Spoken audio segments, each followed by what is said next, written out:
82க்கு முன்னாடி ஒழிக்கப்பட்ட அந்த வாடகையை கொடுக்கணும். இது எல்லாத்தோட மின்சார வாரிய நஷ்டத்தில் இல்ல. அப்படி இருக்கும் பொழுது இப்ப நல்ல நிலையில் இருக்கக்கூடிய கிட்டத்தட்ட 2.5 கோடி மீட்டரை என்ன செய்யறது? 97ல எலக்ட்ரோ மெக்கானிக்கல் மீட்டரை கழட்டிட்டு ஹை குவாலிட்டின்னு கொண்டு வந்தாங்க. அன்னைக்கு கொஞ்சம் நஷ்டம். ஹை குவாலிட்டி கழட்டிட்டு மினி ஸ்மார்ட் மீட்டர் கொண்டு வந்தாங்க, ஸ்டாட்டிக் மீட்டர். இப்போ அதை எடுத்துட்டு ஸ்மார்ட் மீட்டர் கொண்டு வந்தால் 3000 ரூபாய் பதிமானம் உள்ள மீட்டரை 10,000 ரூபாய்க்கு டெண்டர் போட்டு வாங்கி மாச வாடகையாக நுகர்வோர் கட்டினா கிட்டத்தட்ட 7 வருடம் 8 வருஷத்துக்கு எவ்வளவு வரும் கணக்கு போட்டு மாத வாடகை 82 ரூபாய். வீட்டோட காஸ்ட் 3000 தான். ஆனா இதை யாரை வாழ வைக்கிறதுக்கு போகுது? அதானி வகைராய்கள் வாழ வைப்போகுது. தனியார் மையத்தை நோக்கி அரசு செல்லுகின்றது என்பதுதான் எங்களுடைய குற்றச்சாட்டு.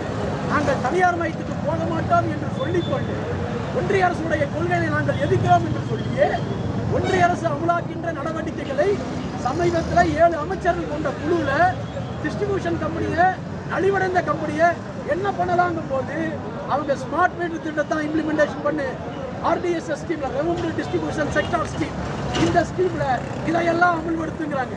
இன்னும் சொல்ல போனா இந்த அரசு தப்பித்துக் கொள்வதற்கு உதவி திட்டத்தில் அவங்க கையெழுத்து போட்டாங்க, அதனாலதான் இது இம்ப்ளிமெண்ட் பண்ண வேண்டும் என்று சொல்றாங்க. எத்தனை திட்டங்கள் பழைய அரசு மக்களுக்கு எதிராக போட்டதை ரத்து பண்ண இந்த அரசு உதவி திட்டம் தவறு என்று தெரிந்த பின்னாடி கூடி அதை ஏன் ரத்து பண்ணி நாங்கள் அதில் இணைய மாட்டோம்?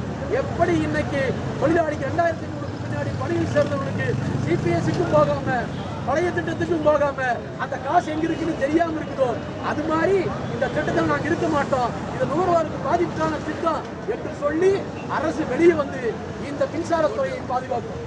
டோட்டெக்ஸ் method, total operational and expenditure method.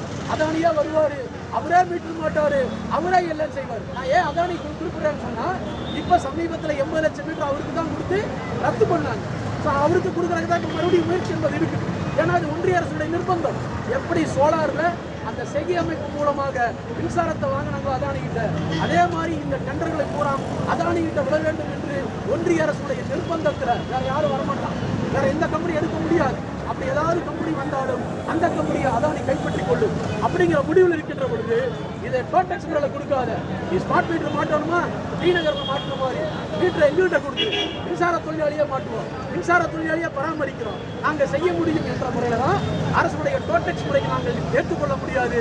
Capital expenditure முறையில் மீட்டர் மட்டும் வாங்கி கொடு. அதே போல இது இன்னொரு திட்டம் வருது, நேரத்திற்கேற்ப மின்சார கட்டணம் வசூல் செய்ய முடியும், நம்முடைய நுகர்வோர்கள் பாதிப்பாங்க என்ற முறையை தான் நாங்கள் எதிர்க்கிறோம்.